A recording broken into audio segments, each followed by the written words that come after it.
Bonjour, je suis Olivier Clémence et tu écoutes Réussir mon e-commerce. Réussir mon e-commerce, c'est un podcast qui a pour mission d'aider les nouveaux e-commerçants et ceux qui sont déjà lancés à créer une entreprise rentable et bienveillante. Parce que je suis convaincu que ce sont les entreprises, quelle que soit leur taille, qui ont le pouvoir d'améliorer le monde dans lequel nous vivons. Dans ce podcast, je te partage des conseils, des astuces, des idées et des retours d'expérience pour t'aider à développer ton entreprise de manière respectueuse et élégante.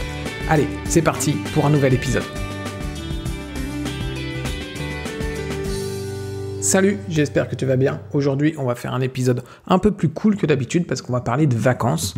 Et je vais te dire ce que je pense que tu peux essayer de faire pendant tes vacances pour booster ton business. Alors, je te rassure tout de suite, on va pas parler de travailler. Les vacances, c'est sacré, c'est nécessaire. Et ce que je te propose de faire, c'est justement d'utiliser tes vacances, faire des trucs plutôt cool pour justement profiter de tes vacances, mais que ça puisse aussi être bénéfique dans ton business. Donc, la première chose que je voudrais que tu essayes de faire pendant tes vacances, et je sais qu'il y a plein d'entrepreneurs qui n'arrivent pas à le faire, moi j'ai pas réussi à le faire pendant longtemps, c'est de couper complètement. Alors, c'est un conseil classique, tu l'as déjà entendu plein de fois. Les raisons, c'est parce que évidemment tu as besoin de repos, qu'il faut que tu coupes.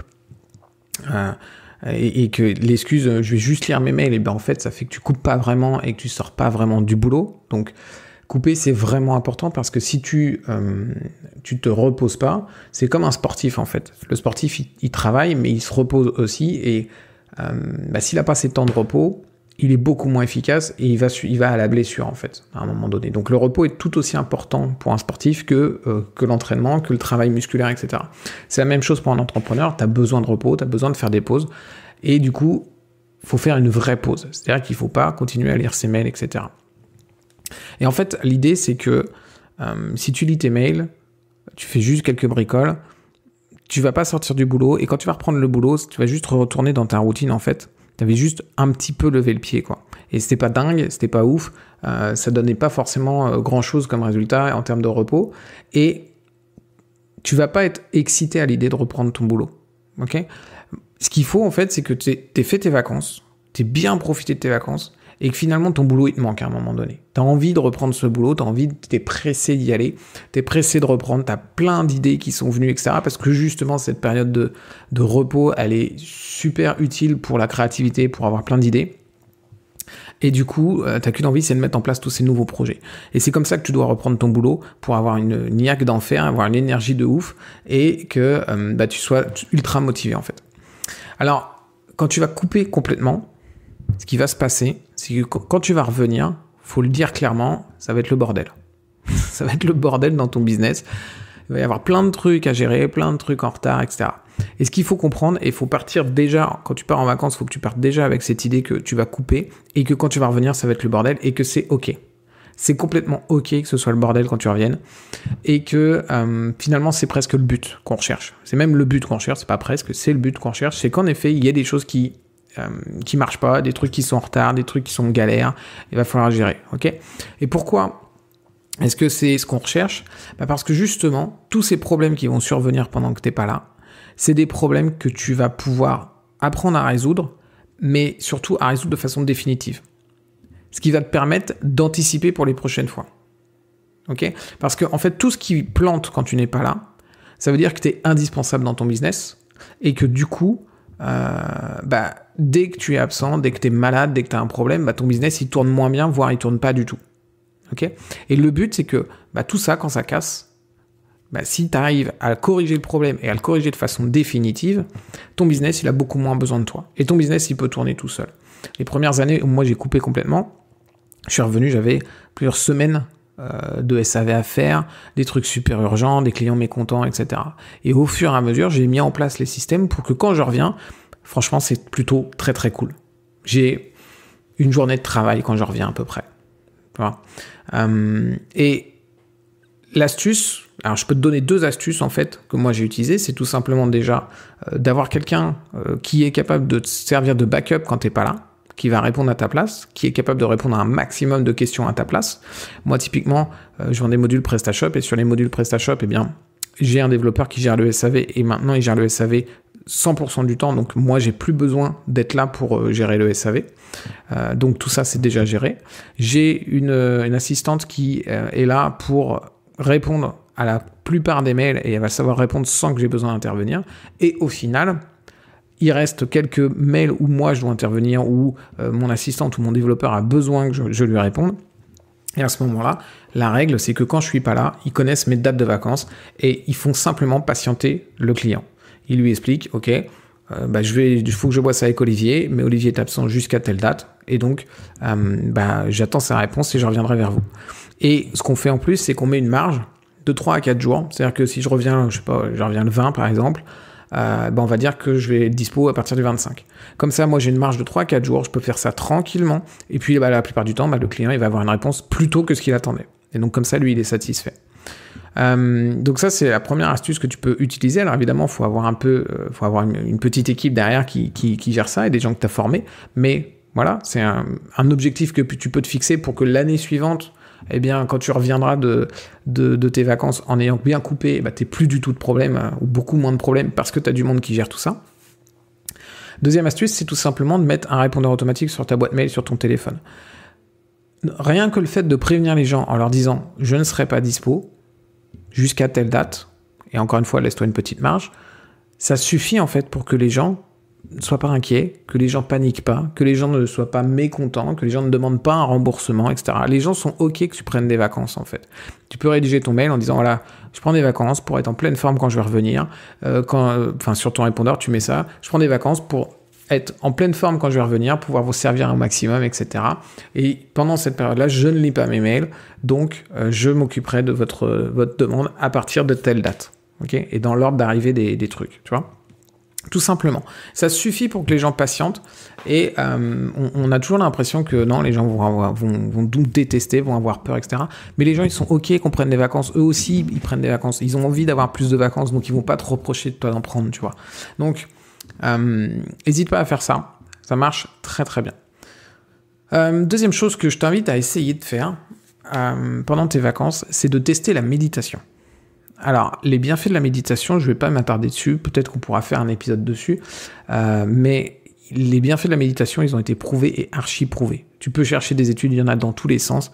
La méditation, c'est l'équivalent, à mon avis, de prendre ta douche, tu vois. Si tu prends pas ta douche, au bout de quelques mois, ça doit être compliqué, tu vois. C'est la même chose. La méditation, moi, c'est comme ça que je la vois, c'est une douche pour ton cerveau, tu nettoies les trucs, voilà, et ton cerveau, il est propre, il est clean, et ça marche bien avec la méditation derrière. Alors, le paradoxe de la méditation, c'est qu'en fait, plus tu es stressé et moins tu as de temps pour faire ta méditation, plus tu devrais faire de la méditation. Okay, quand tu es stressé, c'est le moment de faire de la méditation. Quand tu n'as pas le temps, c'est le moment de faire de la méditation, parce que justement, le fait de t'accorder du temps à faire la méditation, à des périodes où c'est compliqué dans ta vie, c'est justement ce qui va simplifier ta vie, parce que ton cerveau va être plus calme, ton cerveau va être plus posé, tu prendras des meilleures décisions, etc., etc. Encore une fois, je ne vais pas m'attarder sur les bienfaits, mais donc le paradoxe de la méditation, c'est que les moments où il faut faire de la méditation, c'est les moments où c'est le plus compliqué d'en faire. Ok ? Et du coup, en fait, si tu n'as jamais fait de méditation, ou si tu as juste essayé et que tu n'as pas forcément réussi, c'est peut-être parce que t'as jamais le temps de le faire correctement, t'es toujours en mode stressé, et que c'est très compliqué de le faire, et comme n'importe quelle chose qu'on va faire la première fois, faut pas s'attaquer au niveau ultra supérieur, au niveau argent champion du monde, tu vois. Tu vas pas commencer à faire du tennis et aller essayer de battre Nadal ou un autre champion de tennis, tu vois. Tu vas commencer tranquillement à faire un revers, un service, etc. C'est la même chose sur la méditation. Si tu veux commencer la méditation, moi je t'invite à commencer ça en vacances. Ce sera infiniment plus simple. T'as pas de stress. C'est pas grave si tu n'y arrives pas. C'est pas grave si tu sautes une journée parce qu'on est en vacances, c'est tranquille. Et en plus, le dépaysement va vraiment t'aider. Peut-être que là où tu travailles, t'as pas le bruit de la mer à côté de toi, donc toi, c'est pas évident de se dire, ok, je vais écouter la mer pour méditer. Alors que le bruit de la mer, c'est un bruit qui est super, super utile pour faire de la méditation, parce que c'est quelque chose qui est un peu lancinant, qui revient, qui est répétitif, qui est agréable à écouter. Et donc, si t'es au bord de la mer pendant tes vacances, mets-toi au bord de la mer et fais 10 minutes de méditation. T'as pas besoin de faire 1 heure, 10 minutes ça suffit. C'est super efficace. Le bruit de la forêt aussi, tu vas dans la forêt et puis t'écoutes simplement le vent, les arbres, les animaux, etc. Et en fait, il il y a des endroits où on peut faire de la méditation, on pense pas que c'est faisable, mais c'est typiquement dans les endroits où il y a beaucoup de bruit. À la piscine, je sais pas, t'as après tes vacances dans un camping, il y a la piscine, et t'es à la piscine, et tu te mets à faire ta méditation. En fait, ce qui va se passer, c'est que les cris des enfants, le brouhaha, les gens qui parlent, etc., tout ça, ça va devenir une ambiance sonore où tu vas plus t'attarder à chaque chose, et finalement, ça va te permettre de faire ta méditation aussi. Ok. Alors attention, hein, quand tu fais de la méditation, tu te mets pas dans la position du lotus, ça on s'en fout, hein, c'est pas le problème. Tu peux rester allongé tranquille dans ton transat au bord de la piscine, tu as tes lunettes de soleil, personne te voit et tu fais ta méditation. Et clairement, si tu t'endors, c'est ok, hein, c'est pas grave, on est en vacances, tu vois, on se prend pas la tête. C'est vraiment l'idée. Tu fais de la méditation. Et puis on est en vacances. C'est pas grave que ça fonctionne, c'est pas grave que ça fonctionne pas, c'est pas grave si tu t'endors, etc. Ok. Troisième chose que je t'invite à essayer de faire, c'est de te mettre à lire l'anglais. Ok. Si tu lis pas encore l'anglais, à mon sens, tu rates vraiment beaucoup de choses. Et je pense aussi que je ferai un épisode sur le sujet. Il y a des millions et des millions de livres qui sont absolument géniaux et qui vont te permettre de développer ton entreprise. C'est une véritable mine d'or. C'est un moyen d'avancer super vite dans ton entreprise, de développer ton niveau entrepreneurial et du coup vraiment d'avoir des résultats. Et tous les grands entrepreneurs lisent en permanence. Et si tu lis pas l'anglais, t'es limité à seulement ce qui est traduit en français. Et le problème, c'est qu'il y en a très peu, finalement. Il y en a beaucoup moins que ce qui existe en anglais. Et tu vas te limiter uniquement aux livres qui ont déjà bien fonctionné en anglais. Ok ? Et le problème, c'est que un livre qui arrive en français, c'est que ça fait 4-5 ans qu'il existe en anglais et qu'il fonctionne. Et donc, du coup, toi, tu arrives avec 4-5 ans de retard. Ok ? En entrepreneuriat, avoir 4-5 ans de retard, c'est un problème. Donc, je t'invite véritablement à lire l'anglais et, encore une fois, dans le rush de ton travail habituel, de tes journées habituelles, c'est compliqué de te mettre à l'anglais. Pendant tes vacances, c'est beaucoup plus cool. Tu te mets encore une fois sur ton transat, tu prends un livre et tu essayes de le lire. Et tu prends des livres simples. La série Harry Potter, elle est très réputée pour apprendre l'anglais. Alors moi, je l'ai pas lu personnellement parce que j'aime pas Harry Potter. L'histoire, elle me fait pas kiffer du tout. Mais le principe de Harry Potter, c'est qu'en fait, l'auteur d'Harry Potter a écrit, c'est J.K. Rowling, elle a écrit les livres en suivant l'âge des enfants qu'il lisait en fait. Donc en fait, je sais pas quel âge c'est, je crois que c'est peut-être 8-9 ans le premier bouquin, et après on passe à 10-12, et ainsi de suite, tu vois. Donc en fait, la difficulté de lecture, elle est progressive. Et du coup, c'est vachement bien de te lire toute la série, en plus ça t'occupe un certain temps, c'est vachement bien de lire toute la série parce que tu vas augmenter ton niveau de lecture au fur et à mesure que tu lis les Harry Potter. Après, si t'es comme moi que t'aimes pas les Harry Potter, il y a plein de livres, et je t'invite à prendre des livres jeunesse, parce que ce sera plus simple à lire, et tu peux aussi prendre des livres sur des histoires que tu connais déjà. Pas forcément un livre que tu as déjà lu, quoique ça peut très bien fonctionner, parce que c'est encore plus simple pour toi de savoir, tu comprends où on va, etc. Mais tu peux aussi prendre des livres sur des histoires en général que tu connais. Moi, j'aime bien, par exemple, la mythologie, et donc, du coup, c'est complètement OK de lire un livre sur Ulysse, etc., tu vois, parce que je sais où on va, et du coup, c'est plus facile. OK ? Et après, quand tu vas revenir chez toi et que tu vas reprendre le boulot, tu pourras lire des livres de business. Ok ? T'as des applications qui sont vraiment top sur les téléphones pour t'aider à comprendre les passages qui sont compliqués, etc. Donc, t'as pas vraiment d'excuse, en fait, finalement, de dire « Ok, je comprends rien à l'anglais, etc. » T'as du temps en vacances.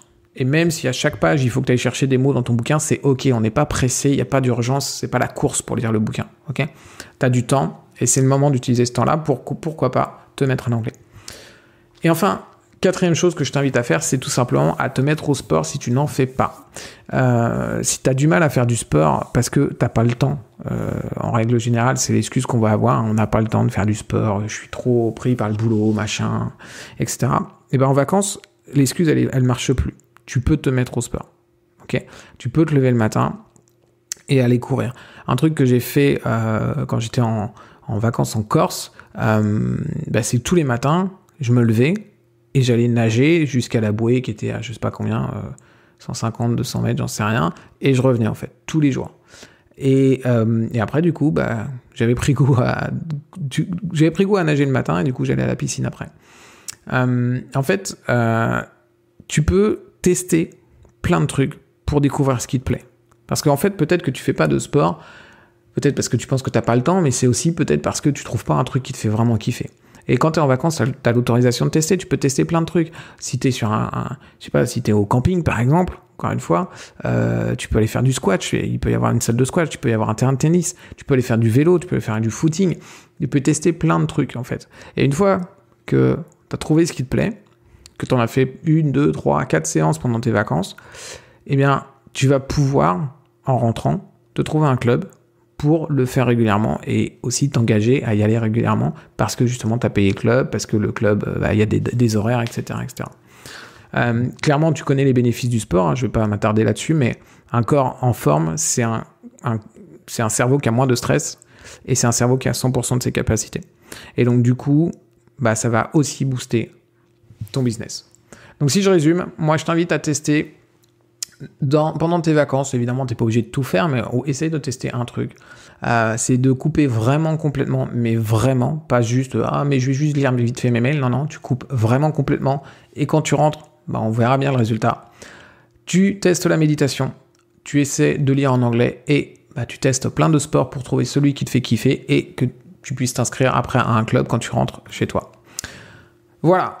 Écoute, n'hésite pas à laisser une note pour ce podcast. Si jamais l'épisode t'a plu, si tu penses que c'est intéressant de tester tout ça, n'hésite pas à laisser une note. Évidemment, ça aide le podcast à se faire connaître. Et moi, je te souhaite bonnes vacances. On se retrouve a priori mi-septembre. Je pense que je vais reprendre les épisodes à ce moment-là. Moi, j'ai encore quelques jours de travail et après, je vais être en vacances et je vais faire une bonne coupure. Allez, je te dis à très vite, sûrement en septembre, pour la reprise. Ciao.